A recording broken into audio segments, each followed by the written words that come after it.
நம்ம மாயா சீனு சீரியலில் நடந்த ஒரு சூப்பரான ப்ரோமோ பற்றி தாங்க இந்த வீடியோவில் பார்க்க போகிறோம். ரகுராம் வந்துட்டு கதிரை வந்து அடிக்க போகிறாங்க. இதை வந்துட்டு தனா வந்து தடுக்கிறாங்க. ப்ரோமோ வந்துட்டு சூப்பராக இருந்துச்சு. இந்த வீடியோ பார்க்குறதுக்கு முன்னாடி வீடியோ உங்களுக்கு பிடிச்சிருந்துச்சுன்னா மறக்காமல் லைக் அண்ட் சப்ஸ்கிரைப் பண்ணி சப்போர்ட் பண்ணுங்கள். வாங்க வீடியோக்குள்ளே போகலாம். இந்த சீனில் வந்துட்டு ஃபஸ்ட்டு பத்மாவை காமிச்சிட்ருக்காங்க. பத்மா வந்துட்டு யோசிக்கிற மாதிரி தான் இருக்குது. கண்டிப்பாக வந்துட்டு எப்படியாவது கதிரையும் தனாவையும் வந்துட்டு நம்ம பிரிச்சே காட்டணும். அவங்கள மட்டும் சேர விட்டோம் அப்படின்னா நமக்கு தான் அது ஆபத்தாக வந்து முடிஞ்சிரும். அதுக்கப்புறம் அண்ணன் கூட வந்துட்டு எல்லாருமே வந்து க்ளோஸ் ஆகிடுவாங்க. நம்ம நினச்சது வந்து நடக்காது. அதனால் வந்துட்டு அவங்க 2 பேரையும் எப்படியாவது ஒரு மாஸ்டர் பிளான் பண்ணி நம்ம வந்து பிரிச்சிடணும் அப்படின்னு சொல்லிட்டு பத்மா வந்து அவங்க மனசுக்குள்ளே வந்து யோசிக்கிற மாதிரி தான் காமிச்சிட்ருக்காங்க. திடீர்னு வந்துட்டு என்ன பண்ணலாம் அப்படின்ட்டு வந்து ஏதாவது ஒரு ஐடியா கிடைக்குமா அப்படின்னு சொல்லிட்டு நம்ம பத்மா வந்து ரொம்ப ஆழ்ந்து வந்து யோசிச்சுட்ருக்க மாதிரி தான் காமிக்கிறாங்க. அதுக்கப்புறம் வந்துட்டு பத்மா நல்லா யோசிச்சு பார்க்குறாங்க. திடீர்னு அவங்களுக்கு ஒரு ஐடியா கிடைக்குது. சரி அண்ணன் வந்துட்டு நம்ம தனாவுக்காக ஆசையாக வந்துட்டு பேட் வாங்கி கொடுத்துருக்காரு. இதை வந்துட்டு நாம் மட்டும் உடைச்சிட்டோம் அப்படின்னா அந்த பழியை தூக்கி கதிர் மேலே போட்டோன்னா நம்ம தனாவும் டென்ஷன் ஆகிடுவா. அதுக்கப்புறம் நம்ம அண்ணனும் வந்துட்டு கதிர் மேலே வந்து கோபத்தை காட்டுவார். அதுக்கப்புறம் வந்து ஈஸியாக வந்து பிரிச்சிடலாம் அப்படின்னு சொல்லிட்டு ஒரு செம பிளான் பண்ணுறாங்க நம்ம பத்மா. அதுக்கப்புறம் வந்து தனாவை காமிச்சிட்டு இருக்க மாதிரி தான் இருக்குது. தனா வந்துட்டு ரொம்ப யோசிச்சுட்ருக்காங்க. கண்டிப்பாக வந்துட்டு இது வந்து நம்ம வந்து விளையாடி ஜெயிச்சே ஆகணும். ஒன்று நம்ம அப்பாவுக்கு வந்துட்டு அது ரொம்ப சந்தோஷம். அப்புறம் வந்து கதிர்க்காக இவங்க 2 பேருக்காகயாவது நம்ம கண்டிப்பாக வந்துட்டு இந்த காம்படிஷனில் வந்து நாம் தான் வந்து வின் பண்ணணும் அப்படின்னு சொல்லிட்டு ரொம்ப வந்து தீவிரமாக வந்து யோசிச்சுட்ருக்காங்க நம்ம தனா. சரி உடனே பத்மா வந்துட்டு சரி பத்மா டைம் வேஸ்ட் பண்ணாத போ அப்படின்னு சொல்லிட்டு அவங்களே வந்து அவங்கக்கிட்ட சொல்லிகிட்டு இருக்க மாதிரி தான் காமிச்சிட்ருக்காங்க. பத்மா வந்துட்டு தனாவோட ரூமுக்கு வந்து போகிறாங்க. போயிட்டு சுற்றி முற்றி யாரும் இருக்காங்களா அப்படின்னு சொல்லிட்டு பார்த்துட்ருக்காங்க. யாருமே இல்லாத மாதிரி தான் இருக்குது. நேராக உள்ளே போகிறாங்க. உள்ளே போயிட்டு அந்த பேட்டை வந்து தேடிட்டுருக்காங்க. தேடி பார்த்து வந்து கிடைக்கல. அதுக்கப்புறம் என்ன இது சீக்கிரமாக உடச்சி வச்சுட்டு அந்த கதிரை வந்துட்டு போட்டு கொடுக்கலான்னு பார்த்தா நம்ம நினைக்கிறது எதுவும் நடக்காது போலையே அப்படின்னு சொல்லிட்டு நம்ம பத்மா வந்து யோசிக்கிறாங்க. அதுக்கப்புறம் வந்து ரொம்ப ஃபாஸ்ட்டாக வந்துட்டு தேட ஆரம்பிக்கிறாங்க. சுற்றிலும் எல்லா இடத்துலையுமே வந்துட்டு தேடி பார்க்குறாங்க. தேடி பார்க்குறப்போ வந்துட்டு ஒரு டேபிளில் வந்துட்டு அந்த பேட் வந்து இருக்குது. கண்டுபிடிச்சிட்டாங்க. அப்பாடா கரெக்டாக கண்டுபிடிச்சிட்டோம். உடச்சி வச்சிடறேன். இனிமேல் என்னெல்லாம் நடக்க போகுதுன்னு பார்ப்போம். அதுக்கப்புறம் நடக்கிற கூத்தெல்லாம் நம்ம வந்து ஜாலியாக வேடிக்கை பார்த்துட்ருக்கலாம் அப்படின்ட்டு வந்து பத்மா வந்து மனசுக்குள்ளேயே வந்துட்டு பேசிகிட்டு இருக்க மாதிரி தான் காமிக்கிறாங்க. அதுக்கப்புறம் வந்துட்டு சீக்கிரமாக போயிட்டு அந்த பேட் எடுத்து வந்துட்டு உடச்சிட்றாங்க. உடச்சி வந்துட்டு ரூம்லேயே வந்து வச்சுட்டு அந்த இடத்த விட்டு வந்துடுறாங்க. அதுக்கப்புறம் தனா வந்துட்டு வர்றாங்க. அப்போது வந்து பத்மா வந்து தனா வந்து கூப்பிட்றாங்க. தனா அண்ணன் வந்து உனக்கு ஒரு கிஃப்ட் கொடுத்தார்ல, ஒரு பேட் வாங்கி கொடுத்தார்ல, அது எங்கே அப்படின்னு சொல்லி கேட்குறாங்க. அது இங்கே தான் இருந்துச்சு அப்படின்னு சொல்லிட்டுருக்காங்க. எங்கே எடுத்து காமி அப்படின்னு சொல்லிட்டுருக்காங்க. செட்டு போய் வந்து தேடுறாங்க. நம்ம தனா வந்துட்டு சரி கேட்குறாங்களே அப்படின்னு சொல்லிட்டு எடுத்து காமிப்போம் அப்படின்ட்டு வந்து தேடுற மாதிரி தான் இருக்குது. அவங்க ஃபுல்லாக வந்துட்டு தேடி பார்க்குறாங்க. அது காணும். அதுக்கப்புறம் வந்துட்டு பத்மா சொல்கிறாங்க, என்ன தேடிட்டியா அப்படின்னு சொல்லி கேட்குறாங்க. இல்லை தேடி பார்த்துட்டேன், ஆனால் அதை வந்து காணும் அப்படின்னு சொல்லிட்டு சொல்கிறாங்க. எப்படி அங்கே இருக்கும், அதான் என் கையில் இருக்கே அப்படின்னு சொல்லிட்டு காமிக்கிறாங்க. அது பாடலே உடஞ்சிருக்கு. இதை பார்த்ததும் நம்ம தனா வந்துட்டு ஷாக் ஆயிடுறாங்க. என்ன தனா அப்படியே திருன்னு முடிச்சுட்டு நிற்கிறியே, இதை பற்றியா உடஞ்சிருக்கு பார்த்தியா அப்படின்னு சொல்கிறாங்க. அதான் இது எப்படி உடஞ்சிச்சு அப்படின்னு சொல்லிட்டு நம்ம தனா கேட்குறாங்க. எல்லாமும் புருஷன் தான், அந்த கதிர் தான் இப்படி பண்ணிட்டான், அவன் தான் வந்து உடச்சிட்டான், நீ வந்து விளையாடுறது வந்து அவனுக்கு வந்து பிடிக்கல, அதனால தான் வந்து இப்படி பண்ணிட்டான் அப்படின்னு சொல்லிட்டு நம்ம தனா கிட்ட வந்து பத்மா சொல்கிறாங்க. இதை கேட்டதும் நம்ம சிவராமும் மணியும் வந்துட்டு டென்ஷன் ஆயிடுறாங்க. என்னடா இது சாயந்தரம் 6 மணி ஆயிடுச்சு, இன்னும் எந்த சம்பவமும் நடக்கலையேன்னு வெயிட் பண்ணி பார்த்துட்டு இருந்தா கரெக்டாக நடந்துருச்சு போல். என்ன பத்மா இன்றைக்கி என்ன ஒரு புது பிரச்சனையோட கொண்டு வந்திருக்க போல், இன்றைக்கி என்ன அப்படின்னு சொல்லி கேட்குறாங்க. சும்மா வாயை மூடுங்க, இங்கே என்ன நினச்சுன்னு உங்களுக்கு தெரியுமா, இங்கே பாருங்கள் பேட்டை எப்படி உடச்சி வச்சுருக்கான்னு, இவன் வந்து விளையாடவே போகக்கூடாது அப்படின்ற ஒரு எண்ணத்தினால தான் வந்து அவன் வந்து இப்படி பண்ணியிருக்கான் அப்படின்னு சொல்லிட்டு நம்ம பத்மா சொல்கிறாங்க. அதுக்கு வந்துட்டு நம்ம சிவராமும் மணியும் வந்துட்டு நம்புற மாதிரி தெரில. கண்டிப்பாக வந்துட்டு இது வந்து அந்த கதிர் வந்து இந்த வேலையை வந்து பண்ணியிருக்க மாட்டான், இவளா ஏதோ உளறிட்டு இருக்கா அப்படின்னு சொல்லிட்டு மணியை வந்துட்டு சொல்லிகிட்டு இருக்காரு. சிவராமன் வந்துட்டு அதை நம்பலை. ஆமாம் அவன் வந்து இப்படி பண்ணியிருக்க மாட்டான் அப்படின்னு சொல்லிட்டு நம்ம சிவராமன் வந்துட்டு சொல்கிறாரு. தனா உடனே அந்த பேட்டை பார்த்துக்கிட்டே யோசிக்கிறாங்க. ஐயோ இது வந்து நம்ம கதிர் வாங்கி கொடுத்ததில்ல, நம்ம அப்பா வாங்கி கொடுத்ததை நம்ம எங்கே வச்சோம், கண்டிப்பாக வந்துட்டு நம்ம தேடி கண்டுபிடிச்சே ஆகணும் அப்படின்னு நினச்சிட்டு வந்து நம்ம தனா நிற்கிற மாதிரி இருக்குது. அந்த இடத்துல ரகுராமும் வந்துட்டு வர்ற மாதிரி இருக்குது. அப்போ ரகுராமை கூப்பிட்டு பத்மா வந்துட்டு சொல்லிகிட்டு இருக்காங்க. நடந்த விஷயம் எல்லாத்தையும் வந்து சொல்லிகிட்டு இருக்காங்க. இது மாதிரி வந்துட்டு நீங்கள் உன் பொண்ணுக்கு ஆசையாக வாங்கி கொடுத்த அந்த பேட்டை வந்து இந்த கதிர் வந்து உடச்சி வச்சிட்டான் அப்படின்னு சொல்லிட்டு சொல்கிறாங்க. இதை கேட்டதும் ரகுராம் வந்து அதிர்ச்சி அடைகிறாரு.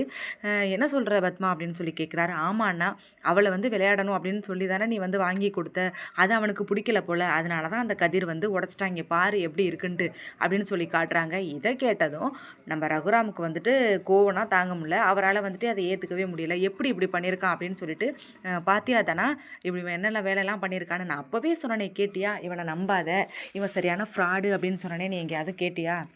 இப்போ தேவையில்லாமல் வந்துட்டு எதுவுமே கேட்காம இப்போ எவ்வளோ கஷ்டப்பட்டுட்ருக்கோம், இவன் என்ன வேலை பார்த்து வச்சுருக்கான் பாரு, இவனை வந்துட்டு நான் என்றைக்குமே வந்து நம்பவே மாட்டேன் அப்படின்னு சொல்லிட்டு ரகுராம கண்ணா பின்னான்னு வந்துட்டு அந்த இடத்துல வந்து நம்ம கதிரை வந்து ரொம்ப திட்டிட்டு தான் இருக்காரு. இதை கேட்டதும் கதிர் வந்துட்டு பாவமாக அப்படியே அந்த இடத்துல நிற்கிற மாதிரி தான் இருக்குது. மாமா அவள் விளையாட்டு அதுலேருந்து மேட்ச்சில் வந்து வின் பண்ணால் ஃபஸ்ட்டு சந்தோஷப்படுற ஆள் உங்களுக்கு அப்புறம் அத்தைக்கு அப்புறம் நானாக தான் இருப்பேன். அப்படி இருக்கப்ப நான் போய் இந்த வேலையை பண்ணுவேனா, நீங்களும் வந்துட்டு என்னை வந்து நம்பலையா அப்படின்னு சொல்லிட்டு நம்ம ரகுராம் கிட்ட வந்து கதிர் வந்து கேட்டுக்கிட்டு இருக்க மாதிரி தான் காமிச்சிட்ருக்காங்க. அதுக்கப்புறம் அப்படியே வந்து டேய் உன்னை வந்து நான் என்றைக்குமே நம்ப மாட்டேன்டா, நீ வந்து சரியான நம்பிக்கை துரோகி, நீ என்ன வேலை பார்த்துருக்க, அப்படி பண்ணிவிட்டு ஒரு கொலையை பண்ணிவிட்டு நீ வந்து நல்லவன் மாதிரி இங்கே வந்து சீன் போட்டுக்கிட்டு இருக்கியா, நீ வந்து இந்த வேலையை வந்து கண்டிப்பாக பண்ணியிருப்ப அப்படின்னு சொல்லிட்டு நம்ம ரகுராம் வந்து ஓவராக வந்துட்டு கதிரை வந்து திட்டுறாரு. அந்த நேரத்தில் கதிர் வந்துட்டு எப்படி நிரூபிக்கிறது அப்படின்னு சொல்லிட்டு நம்ம கதிருக்கு ஒன்றுமே புரியலை. என்னது இது சம்மந்தமே இல்லாமல் நாம மேலே வந்து பழி தூக்கி போடுறாங்களே, அதுக்கும் மாமா வந்துட்டு சப்போர்ட் பண்ணிகிட்ருக்காரு அப்படின்னு சொல்லிட்டு நம்மளை வந்து மாமா நம்பவே மாட்டேங்கிறாரே, இவருக்கு நான் எப்படி சொல்லி புரிய வைப்பேன், என்ன பண்ணுவேன் அப்படின்னு சொல்லிட்டு ரொம்ப வந்துட்டு யோசிக்கிற மாதிரி தான் வந்து காமிச்சிட்ருக்காங்க. உடனே வந்துட்டு தனா வந்து இதுக்கு மேலே வந்து நாம் வந்து இந்த இடத்துல வந்து நின்னோம்னா கண்டிப்பாக பிரச்சனை ஆகிடும், அதனால் போயிட்டு சீக்கிரமாக அப்பா வாங்கி கொடுத்ததை தேடி எடுத்துகிட்டு வந்து கொடுத்தாதான் கதிரை வந்துட்டு இந்த பிரச்சனையிலேருந்து வந்துட்டு நம்ம வந்து வெளியில் கொண்டு வரலாம் அப்படின்னு சொல்லிட்டு தனா வந்து ஒரு முடிவெடுத்து சீக்கிரமாக போய் தேடி பார்க்குறாங்க. ரூம் ஃபுல்லாக வந்து தேடிக்கிட்டே இருக்காங்க. எங்கே தேடியுமே வந்துட்டு அவங்க அப்பா வாங்கி கொடுத்த பேட் வந்து கிடைக்கல. என்னடா பண்ணுறது அப்படின்னு சொல்லிட்டு யோசிச்சு வந்து தேடி பார்த்துட்டு இருக்காங்க. இந்த பேட்டு கிடச்சா தான் கண்டிப்பாக வந்துட்டு கதிரை வந்து நம்ம காப்பாற்றலாம், இல்லைனா வந்து அப்பா வந்து இன்னும் ஆல்ரெடி அவன் மேலே வந்து கோவமாக இருக்காரு, இல்லைனா இன்னும் வந்துட்டு கோவம் வந்து அதிகரிக்கும், என்ன பண்ணுறது அப்படின்னு சொல்லிட்டு ஃபுல்லாக தேடி பார்த்துட்டே இருக்காங்க. தேடி பார்த்ததுக்கப்புறம் இந்த சைடு பார்த்தோம்னா நம்ம பத்மா ரொம்ப சந்தோஷப்பட்டுட்டு இருக்க மாதிரி தான் காமிச்சிட்ருக்காங்க. எப்படி அண்ணங்கிட்ட திட்டு வாங்க வச்சேன், கொஞ்சம் நெஞ்ச வேலையாக பண்ணுறான், இவங்க 2 பேரையும் நம்ம சேரவே விடக்கூடாது, எப்படியும் வந்துட்டு பிரித்தே ஆகணும், நம்ம போட்ட திட்டம்லாம் கொஞ்சம் வந்து வேலை செய்யுது போல் அப்படின்னு நினச்சிக்கிட்டு நம்ம பத்மா வந்து மனசில் நினச்சிட்டே இருக்க மாதிரி இருக்குது. நம்ம சிவராமுக்கும் மணிக்கும் வந்துட்டு டவுட் வருது, என்ன இது இப்படியெல்லாம் வந்து நடக்காதே அப்படின்னு சொல்லிட்டு யோசிக்கிறாங்க. ஏதோ வந்து பத்மா தான் ஏதோ ஒரு வேலை பண்ணியிருக்கா அப்படின்னு வந்து 2 பேரும் கிட்டத்தட்ட கண்டுபிடிச்சிட்டாங்கன்னு கூட சொல்லலாம். 2 பேரும் வந்து யோசிச்சுட்டு இருக்க மாதிரி தான் காமிக்கிறாங்க.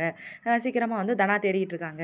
இதுக்கு மேலே நம்ம லேட் பண்ணோம்னா அப்பா வந்துட்டு கதிர்கிட்ட ரொம்ப பிரச்சனை பண்ணுவார், சீக்கிரமாக வந்துட்டு எடுத்துகிட்டு போய் அப்பா கிட்ட வந்து கொடுக்கணும் அப்படின்னு சொல்லிட்டு நம்ம தனாவும் வந்துட்டு அவசர அவசரமாக வந்துட்டு ரொம்ப தேடிட்டே இருக்காங்க.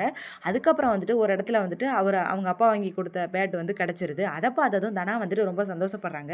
சரி சரி இதை அப்பா கிட்ட கொடுத்து எப்படியாவது வந்துட்டு இந்த பிரச்சனையிலேருந்து நம்ம கதிரை காப்பாற்றியே தீரணும், அவன் நமக்காக எவ்வளோ பண்ணியிருக்கான், அப்படி இருக்கிறப்போ வந்துட்டு அவனை வந்து நம்ம வந்து கண்டிப்பாக காப்பாற்றியே ஆகணும் அப்படின்ட்டு வந்து தனா வந்து ஒரு முடிவெடுக்கிற மாதிரி தான் காமிச்சிட்ருக்காங்க.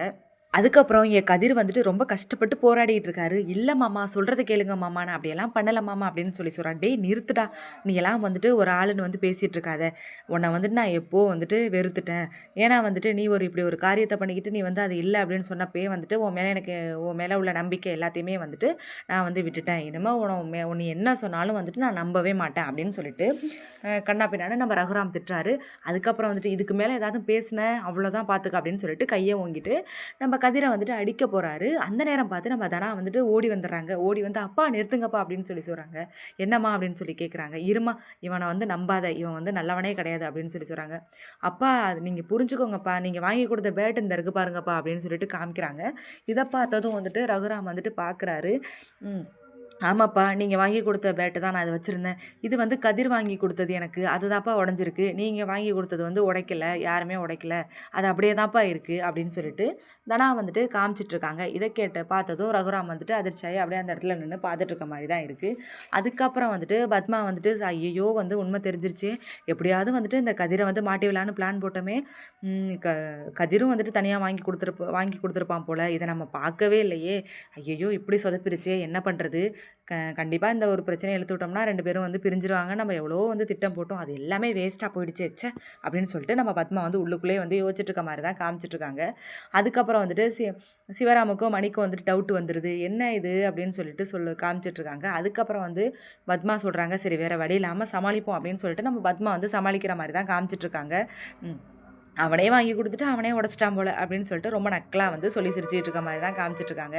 இதுக்கு வந்து சிவராமும் அதுக்கு மணியும் வந்துட்டு சொல்லிட்டு இருக்காங்க. இல்லையே இது வந்துட்டு தானா உடஞ்ச மாதிரி தெரியலையே, கதிர் உடைச்ச மாதிரி தெரியல, இது ஏதோ பிளான் பண்ணி நடந்த மாதிரியே இருக்குது, யாரோ வந்து திட்டம் போட்டு இந்த சதியை வந்து பண்ணியிருக்காங்க, பார்த்தாலே கரெக்டாக தெரியுது அப்படின்னு சொன்னோன்னா பத்மாவுக்கு வந்து எதுவுமே சொல்ல முடியலை. ரொம்ப சைலண்ட் ஆகி அந்த இடத்துல நிற்கிற மாதிரி இருக்குது. அதுக்கப்புறம் வந்துட்டு தனா வந்து கதிரை வந்து எப்படியோ வந்துட்டு காப்பாற்றிடுறாங்க. அதுக்கப்புறம் வந்துட்டு நம்ம ரகுராம் வந்து யோசிக்கிறாரு. இதோட இந்த ப்ரோமோ வந்து முடிச்சிடுறாங்க.